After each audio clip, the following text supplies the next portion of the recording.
in the 1980s. In an effort to solve hunger, they brought a freshwater snail species from South America, the golden apple snail.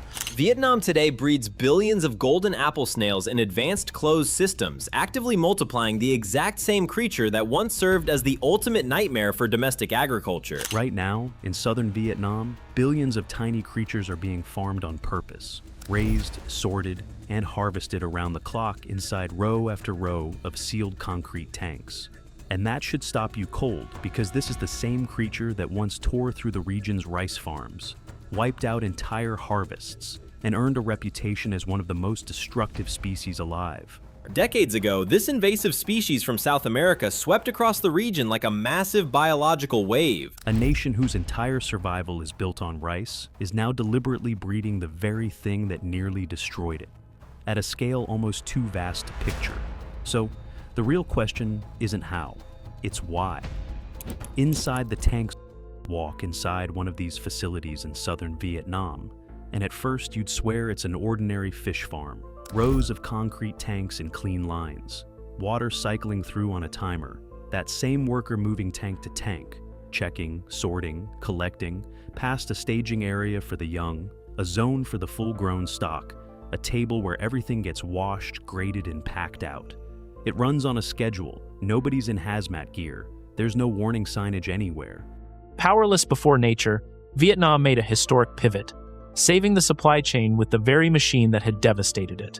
And that's the part that should make the hair on your neck stand up, because of what's actually living in the water. It isn't tilapia, it isn't shrimp or catfish or anything you'd expect to pull out of a Vietnamese tank. It belongs to the genus Pomacea, specifically Pomacea canaliculata, the golden apple snail. Say that name to almost any agricultural scientist and watch their face change. The IUCN's Global Invasive Species Database lists it among the 100 worst invasive species on the planet. Not the worst 100 in Asia, not the worst 100 in the water, the worst 100 anywhere, in any category of living thing.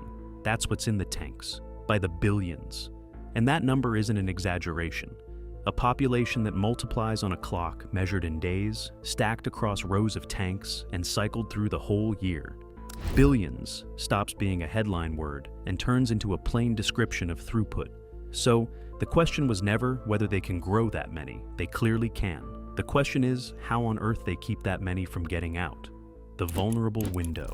To understand why letting even a fraction of them out would be a catastrophe, forget the snail for a second and look at the rice. Here's what the International Rice Research Institute found. Both direct-seeded and transplanted rice go through a critical vulnerability window in the first 30 days after planting. In that stretch, the stems are soft, the roots are barely holding, and the plant has almost nothing to defend itself with. Something chews the stem at that stage, and the plant doesn't bounce back. It dies. And a farmer doesn't just lose one stalk, they lose the whole hill, and sometimes the whole plot gets replanted from zero. Humans created the disaster with their own hands, and now they have to find a way to control it. Now, here's the mercy in it. Once the rice hits 30 to 40 days old, everything changes. The stem toughens, the tissue hardens, and the exact same snail that could wipe out a seedling on day 10 barely scratches a plant on day 35. So, sit with what that means. The snail isn't some aggressive monster. It just happens to live in the same flooded water as baby rice. At the precise moment, baby rice can't fight back. The window is narrow, but in a flooded paddy, there's nothing. Not one physical thing standing between the snail and the seedling while that window is open. And in Vietnam, that water is everywhere. A landscape built on water. That's the trap, and it's bigger than any single farm. Think about how this whole part of the world is built. Wetland rice covers tens of millions of hectares here, and it's all flooded on purpose. Water is the highway everything travels on. Irrigation channels, monsoon rains, shared waterways stitching one farm to the next. A creature that loves standing water and eats soft plants doesn't have to go far to find the next field. The same plumbing that makes the rice possible is the plumbing that makes a loose snail almost impossible to stop. And Vietnam sits dead center of that. Its lowland rice country, especially down south, is laced with water systems built over generations to keep the fields wet year-round. A landscape designed around moving water. the exact place where a fast, mobile water animal spreads with nothing slowing it down. So you've got the most dangerous possible tenant living in the most welcoming possible house, which raises an obvious, uncomfortable question. Who looked at that? Set up and decided to farm the thing on purpose? If farming one of the planet's worst invasive species on top of the world's rice bowl sounds insane to you, good. That instinct is correct, and it's exactly the knot this channel exists to untie. Subscribe before you go any further, because the reason this might actually be brilliant starts with a mistake people made 40 years ago. The 1980s mistake. Here's the part most people don't know. This snail didn't sneak into Asia, it was invited. Back in the 1980s, across a number of countries in the region, Palmatia canaliculata was brought in deliberately. And honestly, on paper, it made sense. The thing is packed with protein. It breeds like crazy. It grows in the same water-based setups rural families already had. The whole idea was to hand poor households a cheap, easy source of food and income. A gift, basically. You can already feel where this is going. Because the exact traits that made it look like a gift, breeds fast, moves through water, devours soft plants, are the traits that turn it into a wrecking ball the second it gets loose. And it got loose. It slipped past the holding ponds, found the flooded rice country it was practically built for, and the controls meant to hold it back just didn't. Populations exploded into the paddies faster than anyone saw coming, so the same animal sold as salvation became the pest farmer's cursed. Same snail, same biology. The only thing that changed was whether anything was actually keeping it in place. And that one question, what does it take to keep it in place, is the whole difference between the disaster of the 1980s and whatever Vietnam thinks it's doing now. 3 boundaries. So, let's get to it. What does it take to cage a thing like this? 3 walls, not 1, not 2. All 3 have to hold at the same time, and if anyone cracks, the whole thing comes apart in a way you can't undo. Wall 1 is biological. This snail breeds at a pace that makes sloppiness dangerous. Eggs can hatch in as little as 10 to 15 days when it's warm. Lose track of your egg clusters for even a little while, and you're not dealing with a mess, you're dealing with an explosion. So somebody is collecting eggs constantly, watching the young, managing the breeding cycle instead of glancing at it now and then. The biology does not take a day off because you did. Wall 2 is physical, and it's not really about the tank walls. It's about every place the farm touches the outside water. Vietnam's lowlands are a web of irrigation channels, drainage ditches, and seasonal floodwater. One overflow in a hard rain, one bad drainage gap, one sloppy outlet, and a population pours straight into the flooded, plant-choked water this snail dreams about. You defend that wall every day, not build it once and forget, especially on the bad weather days when it matters most. Wall 3 is the sneaky one, economic. It quietly holds up the other 2. Watching eggs costs time. Maintaining barriers costs money. Nobody keeps doing that, day after day for free. When a species is worthless, every hour spent controlling it is pure loss. But make the snail worth money, and suddenly a sloppy tank isn't just a biohazard. It's a paycheck walking out the door. The economics turn babysitting the snail into something that pays for itself, and the stakes are not small. According to USDA projections, the Mekong Delta alone, Vietnam's most productive farmland, is set to produce roughly 24.51 million metric tons of rice across 3.84 million hectares in the 2024 to 2025 crop year. That's what sits downstream of those tanks. Which means the only way any of this is sane is if that economic wall is real. So, where does the money come from? The feed problem. Let me tell you the quiet thing that makes the whole gamble work, because it has almost nothing to do with snails. Containment doesn't collapse all at once. It rots, slowly, on incentives.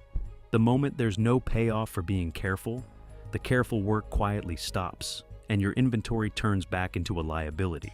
So, the real question is always the same one. Is there a buyer? Turns out there's been a buyer-shaped hole in the market for years. FAO data shows fish meal, one of the most common protein sources in animal feed, ran around $500 to $700 a metric ton between 2000 and 2005. By May 2008, it had shot up to about $1,210 a metric ton, nearly double in just a few years. And back.